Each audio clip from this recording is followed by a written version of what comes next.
পৃথিবীর সবচেয়ে বড় আর জনবহুল মহাদেশ এশিয়া। আনুমানিক 456 কোটি জনসংখ্যা নিয়ে এশিয়াতে বিশ্বের 60% বেশি মানুষ বসবাস করে।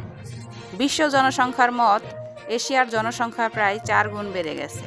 সবশেষ স্বাধীন রাষ্ট্র পূর্ব তিমুর সহ 49টি স্বাধীন সার্বভৌম রাষ্ট্র নিয়ে এই মহাদেশ গঠিত। এই মহাদেশের একটি গুরুত্বপূর্ণ অঞ্চল দক্ষিণ এশিয়া। এই অঞ্চলে বাংলাদেশ, ভারত, চীন, পাকিস্তান ও মিয়ানমারের মতো দেশ রয়েছে। এবার আরও একটি নতুন দেশ পেতে যাচ্ছে এই দক্ষিণ এশিয়া, সেই সাথে নতুন ও প্রতিবেশী রাষ্ট্র পেতে যাচ্ছে বাংলাদেশ। এবার প্রশ্ন হচ্ছে, এই অঞ্চলে নতুন দেশ কোথায় হচ্ছে? তাহলে এই অঞ্চলের অবস্থানই বা কী হবে? নতুন দেশের খবরের বিস্তারিত জানাবো আজকের এই ভিডিওতে। এশিয়া ও ইউরোপ একই ভূখণ্ডে অবস্থিত, তাই ইউরেশিয়া বলা হয়ে থাকে। যদিও ইউরোপের সঙ্গে এশিয়ার কোনো সীমারেখা নেই, সাংস্কৃতিকভাবে এশিয়া মহাদেশ বেশ বৈচিত্র্যপূর্ণ। এ মহাদেশের দ্বিতীয় বৃহত্তম দেশ ভারতের সাংস্কৃতিক বৈচিত্র্য যে কোনো একটি মহাদেশের চেয়ে বেশি। এছাড়া এশিয়া দেশগুলোর মধ্যে অভ্যন্তরীণ ভাষা, ধর্ম, বর্ণের বৈচিত্র্যতা এশিয়া মহাদেশকে পুরো পৃথিবী থেকে আলাদা করে থাকে। আর এই মহাদেশই বিশ্বের সবচেয়ে বড় উপসাগরের কূল ঘেঁষে গড়ে উঠেছে বাংলাদেশ। 1,47,570 বর্গ কিলোমিটার জুড়ে বিস্তৃত চিরসবুজ এই দেশটি। ভাটির এই দেশটির সাথে ভারতের 4,156 কিলোমিটার লম্বা আন্তর্জাতিক সীমানা রয়েছে। বাকি একদিকে মিয়ানমারের সাথে বাংলাদেশের সীমানা রয়েছে। অন্যদিকে বাংলাদেশের অন্যতম নিকটতম প্রতিবেশী দেশ মিয়ানমার, যা আগে বার্মা নামে পরিচিত ছিল। দেশটির আয়তনের বিচারে দক্ষিণ পূর্ব এশিয়ার বৃহত্তম দেশ। জনসংখ্যা প্রায় 5,40,00,000। মিয়ানমার প্রতিবেশী রাষ্ট্র হলেও বাংলাদেশের কাছে অনেকটা অচেনা একটি দেশ। প্রতিবেশী দুই দেশের জনগণের মধ্যে নেই কোনো সম্পর্কের আদান প্রদান। সরকারি পর্যায়ে দেশটির সাথে কূটনৈতিক সম্পর্ক থাকলেও মিয়ানমার বরাবরই বাংলাদেশের জন্য সংকটই তৈরি করেছে। মিয়ানমার থেকে বিতাড়িত লাখো রোহিঙ্গার বোঝা এখন বহন করছে বাংলাদেশ। গেল কয়েক বছর ধরে দেশটির অভ্যন্তরে জাতিগত দাঙ্গা, গৃহযুদ্ধ, যা বাংলাদেশের সীমান্ত এলাকাকে অস্থির করে তুলেছে। আর এবার সীমান্তে শুরু হয়েছে নতুন ইস্যু, আরাকান আর্মি। 1785 সাল পর্যন্ত আরাকান এক স্বাধীন রাজ্য ছিল। এই সালে বার্মিজ মান্দালয় রাজ্যের হাতে স্বাধীন আরাকানের পতন ঘটে। তবে পরবর্তী বছরগুলোতে বার্মিজ শাসকগুলোর বিরুদ্ধে অসংখ্যবার বিদ্রোহ করে স্থানীয় বাসিন্দারা।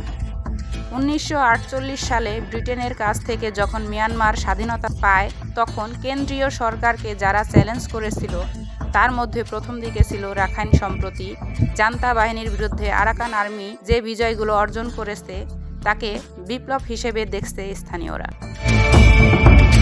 আরাকান আর্মি কারা, এবার জেনে নেই।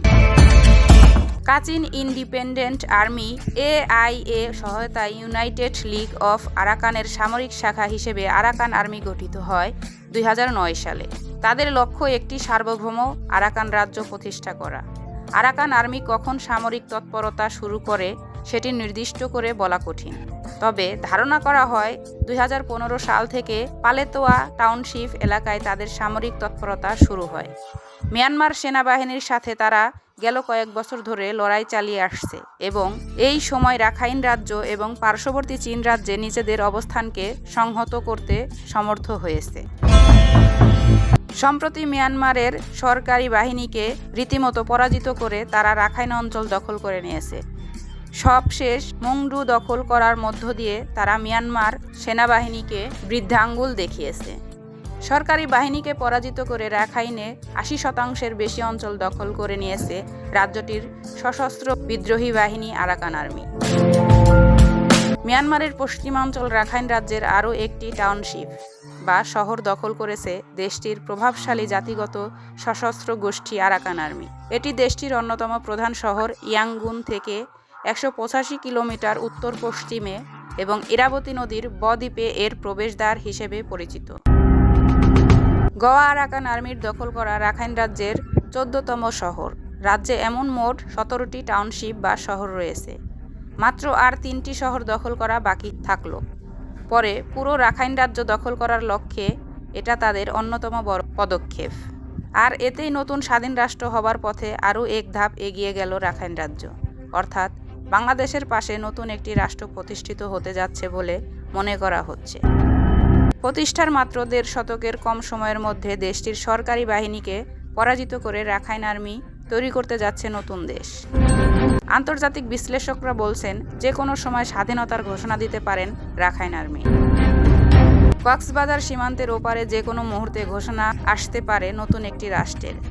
দেশি আন্তর্জাতিক গণমাধ্যমগুলো বলছে খুব শীঘ্রই দক্ষিণ এশিয়ার নতুন দেশ আত্মপ্রকাশ করতে যাচ্ছে, যা হচ্ছে রাখাইন রাজ্যকে ঘিরে।